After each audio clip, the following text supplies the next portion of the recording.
Before we get into the video, shout out to our sponsors Subside clothing brand. Subside is a new, up-and-coming clothing brand established in Bristol that is looking to add something different with their clean designs that celebrate their roots. You can find the link to all their social medias in the description of this video. From the Terrace Podcast and Subside clothing brand, it's a match made in heaven. Support the boys, support the grind, shop Subside. Hello and welcome back to the From the Terrace Podcast and to another edition of Champ Talk.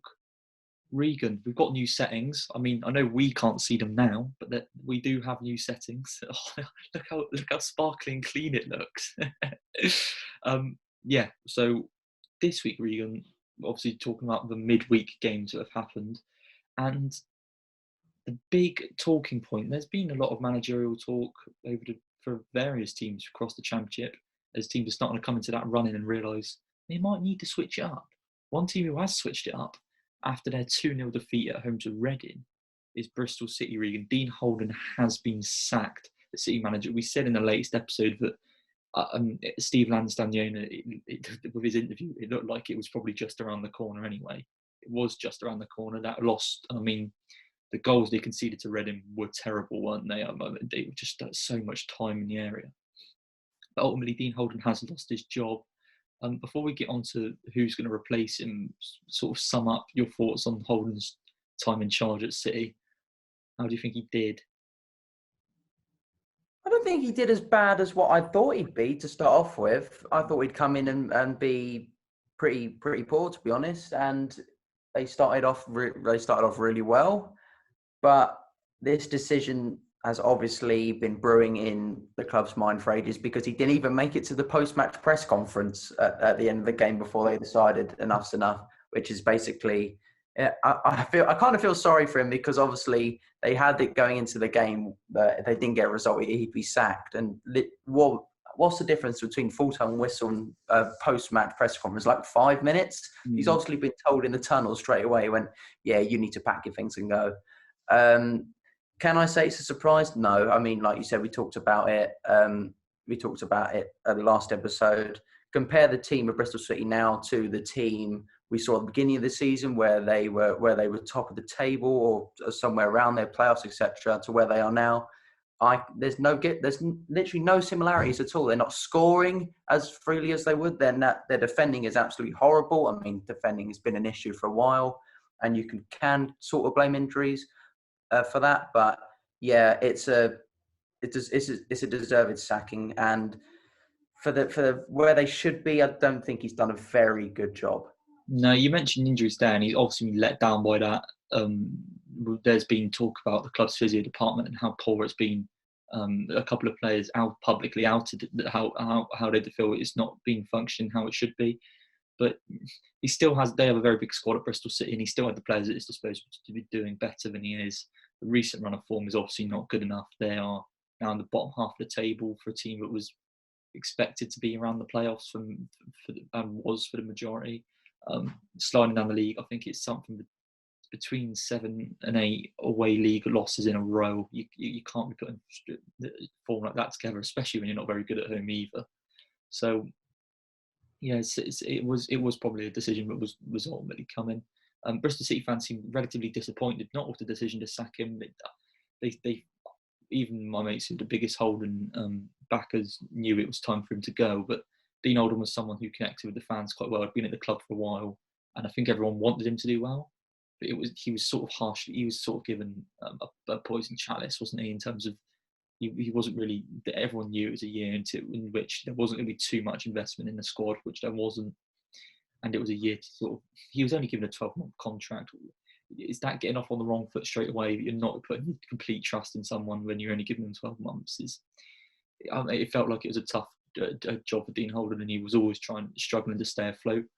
But yeah, he has been sacked, and you'd think probably rightly so. But the issues at Bristol City have gone deeper than the manager, and a lot of people are still asking for Mark Ashton to lose his job. Person who's obviously in charge of a lot of the football operations at Bristol City. That doesn't look like it's going to happen. So we move on to who they're going to appoint next, and who is the right man to take Bristol City, a club who me and you have agreed on have the right foundations to be a team that can get promoted. it's a big job to take on, but it's a job that it could have very high rewards. Regan, you've got the odds up there, sort of the current favourites in the immediate response. Who do you think is going to get the job if you can put a name on it, and who do you think should get the job in terms of the candidates you can see? Well, I'll quickly run through some of the names we've got here. We've got the leading person. I sound like I'm on Let's Talk Premier League with all these odds around to come up here. The favourite is Michael Atherton, who's currently in charge of Lincoln. He's 6-4, so he's I suppose he's actually quite a way ahead. And second is Eddie Howe, who obviously last in charge of Bournemouth at 5-2. Same as Paul Cook. And then you go down to Russell Martin, Paul Simpson, Danny Cowley, and then Gary Monk, as that's everyone below the odds of 15-1. So you've got quite a few options there. But I'm gonna have to say, I'm gonna throw out a name that you and me have both said quite a few times. So how he's not been in a job for a while now. It's got to be Paul Cook. I'm sorry, he's a brilliant manager, and we showed he proved that with Wigan last season. And the fact he hasn't been given a chance. I suppose a break could have helped him, could have time to collect his thoughts instead of going straight back in. I feel he's the right man for a job, and I think a team that needs to get back on their feet slightly in Bristol City. I think Paul Cook's probably the perfect man, but I can also see Eddie Howe in and around a playoff team, and Eddie Howe has had a break and he can go back into management at the same standard when he took over. Well, not actually, yeah, when he did take over Bournemouth, except for at a lower league. So I could see those two sort of fit. But I have to say Paul Cook, because he's been out for so long. He's got to be given a chance. I mean, yeah, I personally agree with Paul Cook. I'll expand on him before I go on to what other options they may have. With Paul Cook, he's a manager who's been linked to every job that's come up in the Championship this season, and there's a reason for that. It's because it feels like he's such a good manager, and any team would be lucky to get him on their hands. And for various reasons, he's not got a job yet. I do wonder whether Paul Cook wants to take over a team mid-season. I'm not too sure. Maybe he'd prefer the summer, or maybe he would like to see what he can do with this squad, because Bristol City have a lot of players out of contract in the summer. Maybe he'd like to come in, see who he's willing to keep around, and then build his team in the summer. That's potential. I think the problem with going down the Paul Cook route is that even though Bristol City need a manager, it would work for them. Bristol City need a manager he clearly knows the players he likes, and he's a good manager at doing business himself. He knows what he wants.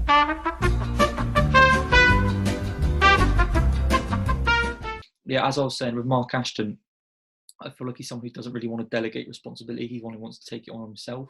Bristol City fans feel he's not been the best at recruiting. Which, I mean, if you look on in terms of some of the players they've brought in, you'd probably agree with that. So giving Paul Cook the reins would be a great idea, and but the thing is, Paul Cook would want the reins, and I just don't think Mark Ashton's willing to delegate them. Is the problem. So although I think Paul Cook would be the perfect fit for Bristol City, I personally don't think they're actually going to go for him because of a clash of maybe personalities between Paul Cook and Mark Ashton at the club. But he's definitely a manager who would. Like, yeah, Bristol City, you're going to have a budget. You're going to have a decent budget, better one than he had at Wigan, better one than maybe he was probably offered at Sheffield Wednesday or Cardiff. He's going to have a good budget. So it feels like if he'd a perfect manager to take that extra step and get into the playoff places, it would work. And they've got quite a British core, Bristol City, which we know Paul Cook likes working with. It feels like it'd be a great fit, but I just can't see the powers that be allowing Paul Cook to have probably the reins that he would want is the problem. So if we start going into the other names, Eddie Howe, you mentioned, I thought maybe that's a possibility. People have been saying that Eddie Howe wouldn't drop down to the Championship. Well, I completely disagree. I think he probably would, because I don't think he's going to have too many opportunities in the Premier League personally, especially with a lot of good, great foreign managers, Premier League teams getting in. However, just before we started recording, Sam Barnes notified me that apparently Roy Hodgson is going to be out of contract in the summer at Crystal Palace, and he would probably looking to retire. And there's rumours that Eddie Howe is set to take over at Crystal Palace in the summer, which, to be honest, when you think about that, really probably does make sense. So if Eddie Howe's out of the line, you're thinking people like Mike Clapperton, great manager. Now, this is someone I think probably could take the job. I would urge him not to, because he's building something good at Lincoln, and you can have taking Lincoln up on your CV most likely. But apparently he's good friends with Mark Ashton, who's currently at the club. I don't think Bristol City fans I've spoken to are particularly excited about that appointment. Not because Appleton's a bad manager, but because he's great friends with Mark Ashe, and they feel that you may be getting a bit of a yes man in, and that's not particularly a good thing for how you want to run a club. And then we talk about other options like the Cowley brothers. That could be a route they want to go down. Gary Monk, we said should never have got sacked from Sheffield Wednesday. That's potentially a good avenue. And then you have the likes of the Frank Lampards and John Terrys. I don't think we're going to see. Dean Smith came out recently and said John Terry's going nowhere for them meanwhile. And I really don't think Frank Lampard's going to take a job that soon after Chelsea. So I mean, I think you're looking at, and to be honest, I think the person who probably is going to get the job is someone like Michael Appleton. But with Bristol City, you can never guess, and there's so many different names on the shortlist. I think it'd be madness to take a guess really at who it's going to be. But yeah, I think me and you have both agreed. Paul Cook, he's finally got to get given the chance to have a bigger budget. It's about time, isn't it, that Paul Cook gets a job. Moving on to another team, Regan, with managerial issues, is Birmingham. One win in their last 14 in all one competitions, struggled to score goals in a lot of them. Aitor Karanka, we've been saying for a while, you specifically, when is he going to get sacked? Can you even see it happening? The way things are going, no. Because why would they sack him now when they're doing the exact same thing as what they've been doing for months now? I don't get why they'd say, I don't know why they pull the plug now and say, you know what, this is the game where it should have happened quite a while ago. Do you remember, what was the last game they actually won? They won not too long. They won at the Riverside 1-0 at Middlesbrough, and quite a shock was I mean, that started Middlesbrough's poor run, but before that, it was a long time ago. So, yeah, it's not been particularly great. In this run includes a 4-0 loss against Derby, 2-0 against Blackburn. The one that you see in Birmingham, really, apart from that game when they scored 2 at Bournemouth in Woodgate's first game challenge, they don't score goals, Birmingham. They just don't score goals, which is, I mean, the biggest worry, because if you don't score goals, you're not going to win games. And if you're not winning games, you're not going to get out of the relegation zone, are you? No, because, I mean, I'm going to say this every single week, that towards the back end of the season, you need to get results together. And in order to get results together, common knowledge should tell you, you have to score some goals. Yeah. And how many shots do they have in this game? I think they only, on target, I think they had 3 or something, which, to be honest, is probably one of their highest in the past few games. But yeah, you need to score some goals, even if you're scoring 1 every game, just so you get a bit of confidence back in your strikers. Because scoring 2 goals in the past, I don't know, 4 or 5 games is really bad, and you need to get out of the slump quickly, because teams around them are also picking up key points. Like I've said before we recorded, in just 1 win, Derby went from about 19th, 20th all the way up to 17th. And even though you've got teams around them like Huddersfield and Coventry's not really picking up any points either, this is the time to capitalise. And there's nothing about that Birmingham team and Aitor Karanka that I can see them capitalise on any games. I don't see why he's in a job, because every time I predict them, it's a 1-0. I don't ever say they're going to score 2 or 3, making convincing. I don't think I've ever said that. It's always a close game that they edge, and they need to put better in performances. I think that's the issue, because you think of Karanka's side, you think keep it solid, and they nick game of 1-0. The problem with that philosophy is, maybe see a bit of a comparison in Mourinho in the Premier League, is when your team's not firing and the team's not perfect and your defence lets in a goal. As soon as your defence lets in a goal, you've put yourself on the back foot playing that way. And Birmingham's defence, in my honest opinion, isn't good enough. You're seeing the likes of Hardy Dean being exposed, and those at the back with him. When you're suddenly conceding goals and you're trying to play that way, you're just setting yourself up to lose games. And you can't. We saw with Brentford recently, and we've seen it come back to bite them as we get onto. You can't keep conceding goals first. And if Birmingham are going to keep doing that, I don't have the confidence that they're going to score goals. They have Lucas Jukovic, Scott Hogan, 2 good strikers, but through fitness and through just the lack of getting them the ball, they're not scoring goals. It feels like Birmingham, to be honest, to get out of this, I think they need to turn into a manager who's going to play more attacking. I know that's not particularly how Birmingham have played in recent years, but you've got 2 good assets up there, and you've got the likes of Jeremy Bella on the wing, Ivan Sanchez. You've got some good forward players. Play forward football. I feel like they're trying to compensate for some poor defenders. But what I always say, my thing is, if you've got bad defence, do not play defensive football because they're ultimately going to concede and you're just putting more pressure on them. It feels like that's what's happening. Kranke really has lost his way. He has to be sacked. He has to be. Otherwise, I'm saying this now and I'm sure you'll agree. If Kranke stays at Birmingham the whole season, they get relegated. That is it. They will be relegated. The way they play, they've got 6 wins this season, Regan. 6. That is shocking. That is terrible. 6 wins in 30 games this season. It's just not good enough. And yeah, it's looking really gloomy for Birmingham. We'll mention Millwall briefly because obviously they're the team who beat Birmingham, winning by 2-0. Since we slagged them off, Regan, for their too many draws, they put a couple of decent results back to back. 11th in the league. It is 8 points off the playoffs. They have got quite a few teams above them, but are we looking at a Millwall team that maybe are just starting to turn a couple of draws into wins and maybe not playoff contenders, but can definitely make this season a more memorable one than what it was looking like a few weeks ago?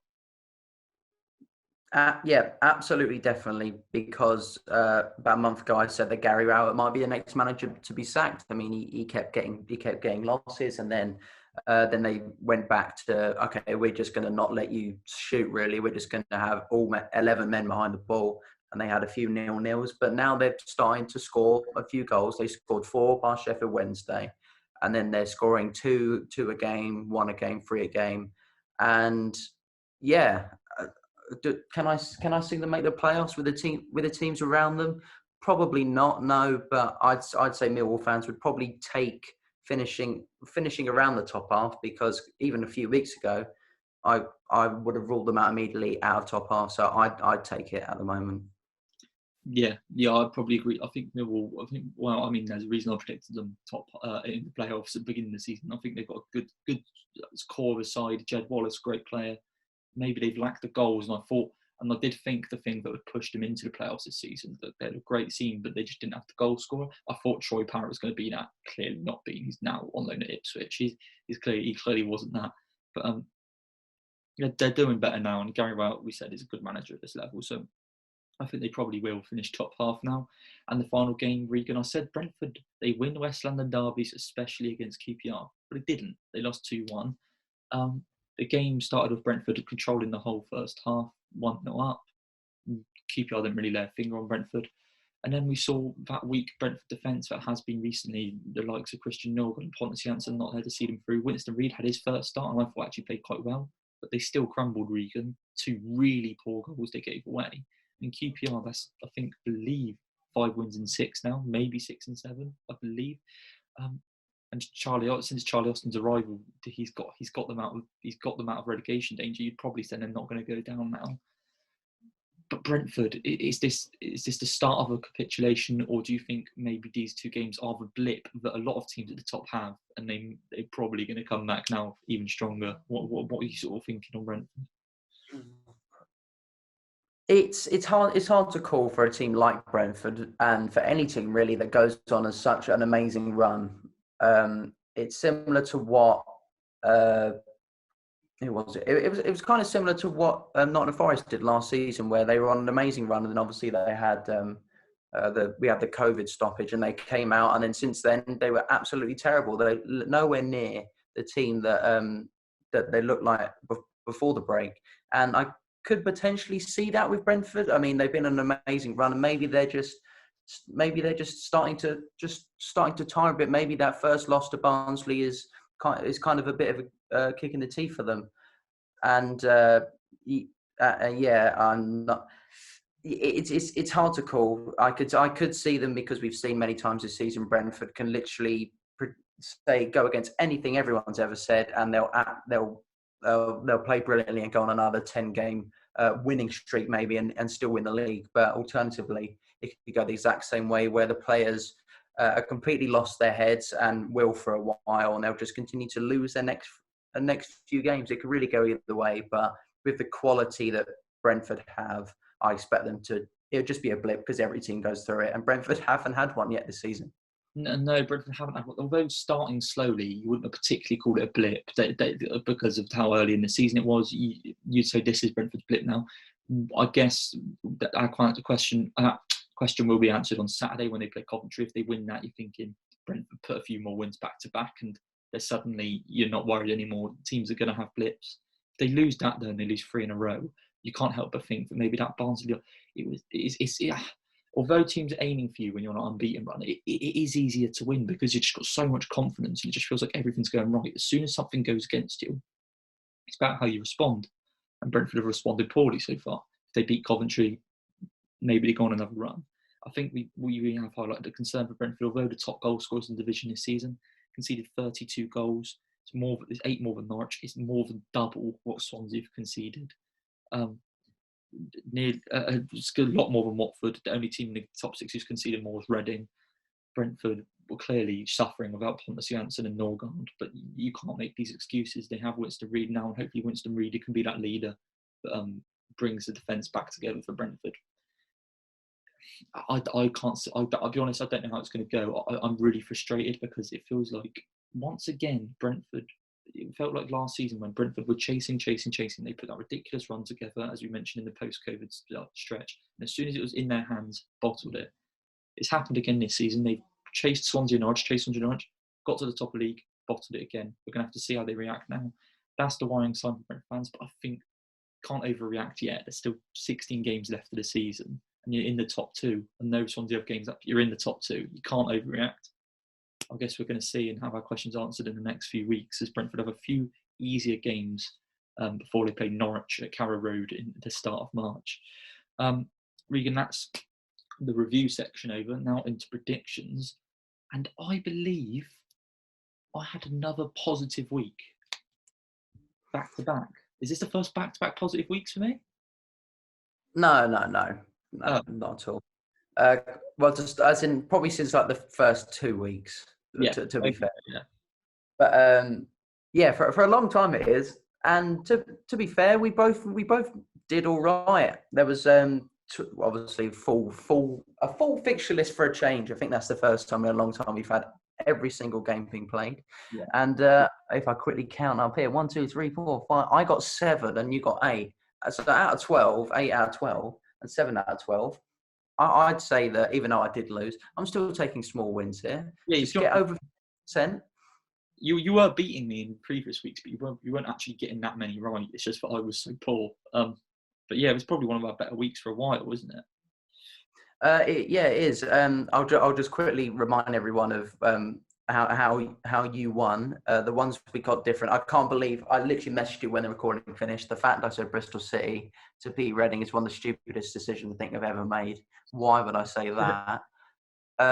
Swansea just about in one of the last kicks of the game got me the point over Nottingham Forest because you said draw, and I Barnsley beat Blackburn. I saw there was a goal in the last few minutes. I was like, oh, Blackburn scored, and then no, Barnsley scored, and then Blackburn decided to score, not the other way around. So yeah, you won that one. He won that one as well, which is brilliant. But once again, I'm not really fussed, to be quite honest. It was 8-7, like I mentioned, and that is 138 to 150. I didn't do the maths. I'm doing it in my head. Oh, sorry, 138 to 155. Yeah, 17 sounds right. It was 18, I'm pretty sure, last week, and I've made up one. Yeah, that does sound right. Anyway, Regan, predictions this week. Can I keep coming back? It's going to be an underdog story. It's going to be unbelievable scenes. We're all going to be celebrating on that final champ talk of the season with our Bill Taylor pyros in hand. Oh, maybe that's just me. Well, no, I won't be, obviously. Yeah. Anyway, the first game of the week is at Vicarage Road. 1-0 FC versus Derby County. How do you see that one going, Regan? Have I preempted it? 1-0 FC against the team that won 6-0 last weekend. So good one for you. Are they both 1-0 FC? Potentially. Well, penalty FC, 1-0 FC then, shall we go? Derby 2-1, 2-1, 3-0.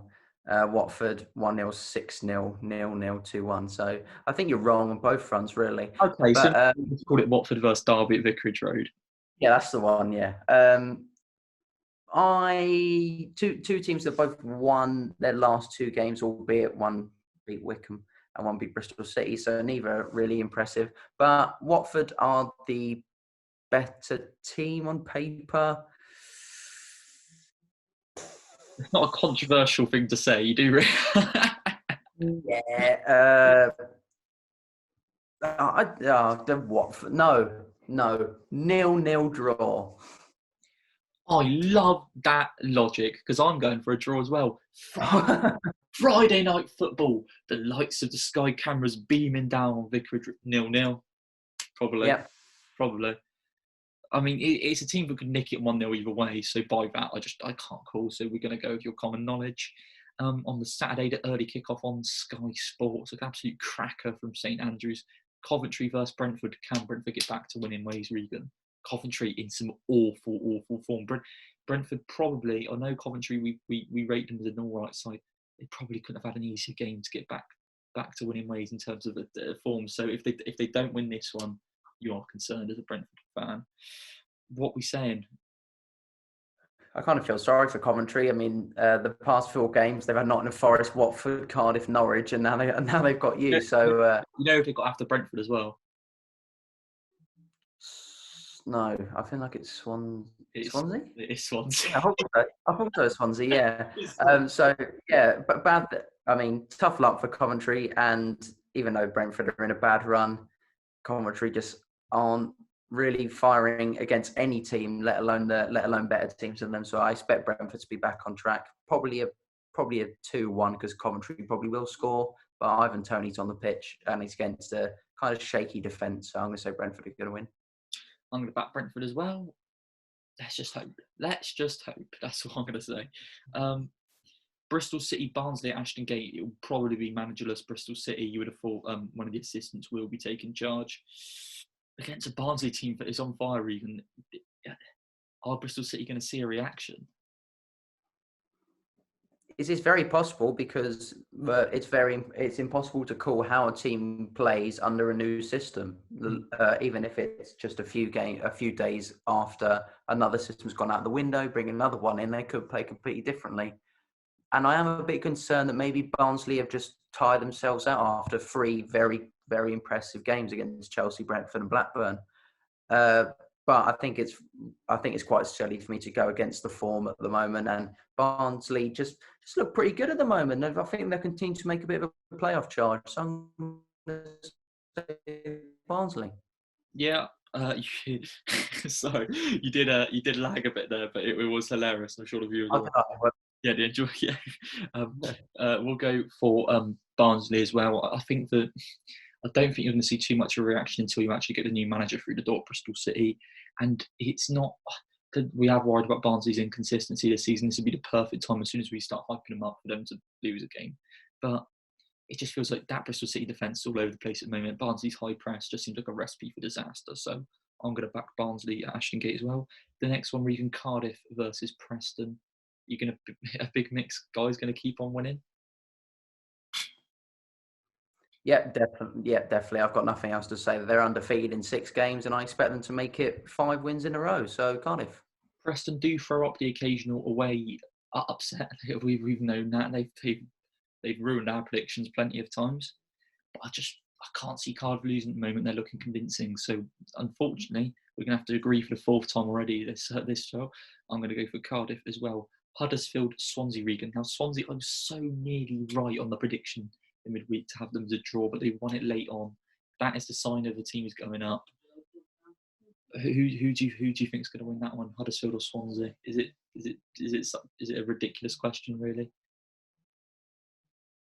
Well, let's just say if it isn't 5 predictions the same in a row after this one, I think you've made a horrible error. So I'm backing Swansea.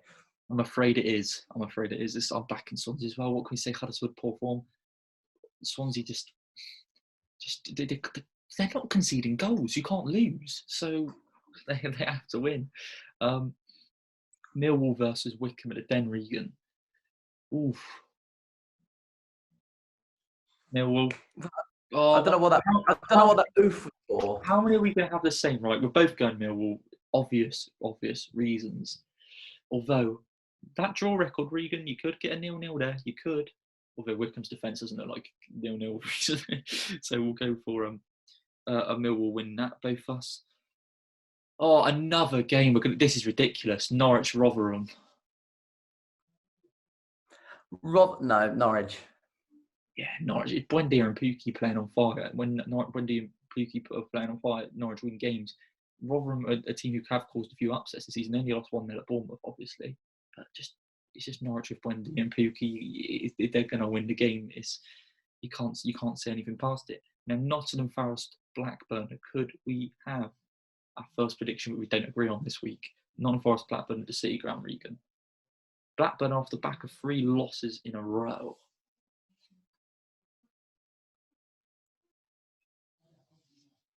Draw. Gone for a draw. He has Regan. This is what separates the men from the boys, this one, doesn't it? Now, I got Blackburn are a team we rate, but they're so inconsistent. They've lost 3 in a row, but inconsistent. If they've lost 3 in a row, it means a win's just around the corner, which is what I'm thinking. But I've backed Forest a lot recently because Houghton's got them playing well. I'm going to go Blackburn. Adam Armstrong's going to score a secret. I'm going to go Blackburn. It's controversial. We're going for Blackburn. Just because I think as soon as they start to lose a few games, they get back on track. So we'll go for Blackburn at the City Ground. Next one is QPR Bournemouth. Bournemouth still yet to appoint their permanent manager.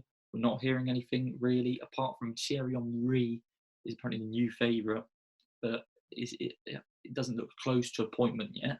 Bournemouth are still going to have Woodgate in charge for the weekend. QPR, they've won a lot of games, but they've won a lot of games. Does that mean they can now, especially after a big West London derby win? They did seem to get very happy about that, probably because they're a much smaller club than the club they beat. Does that mean they could take their foot off the gas a little? Could Bournemouth win here? Or are you going to go with the form which favours QPR?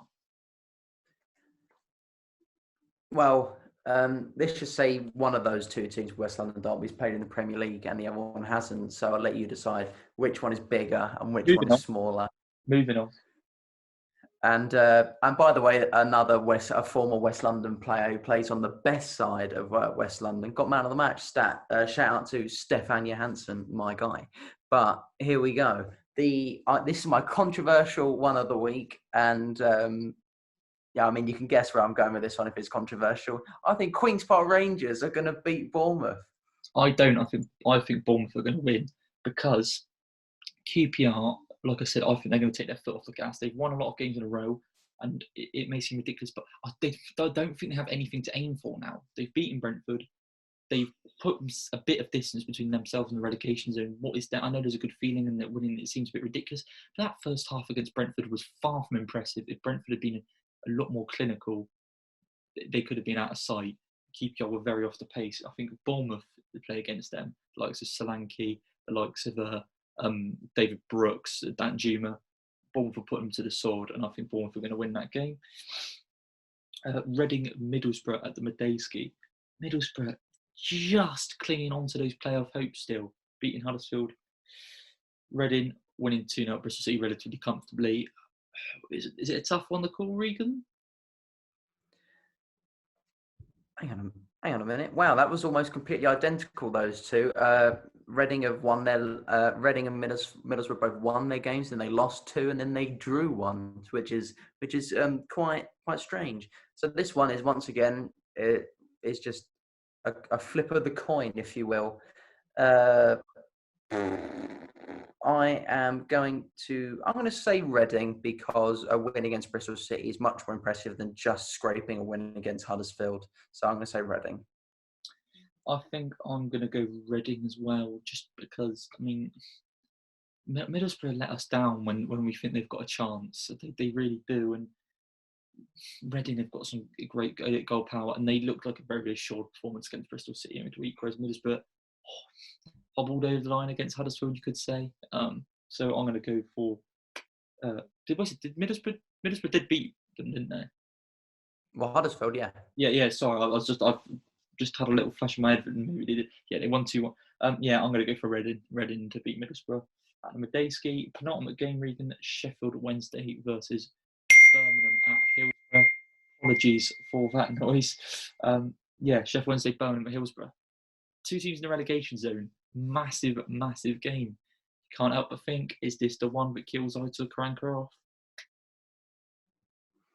Well, off his job, possibly. I don't think it's going to literally kill Aitor Karanka. To be fair, watching City play football could put anyone to sleep, couldn't it? So, very, very, very, very true.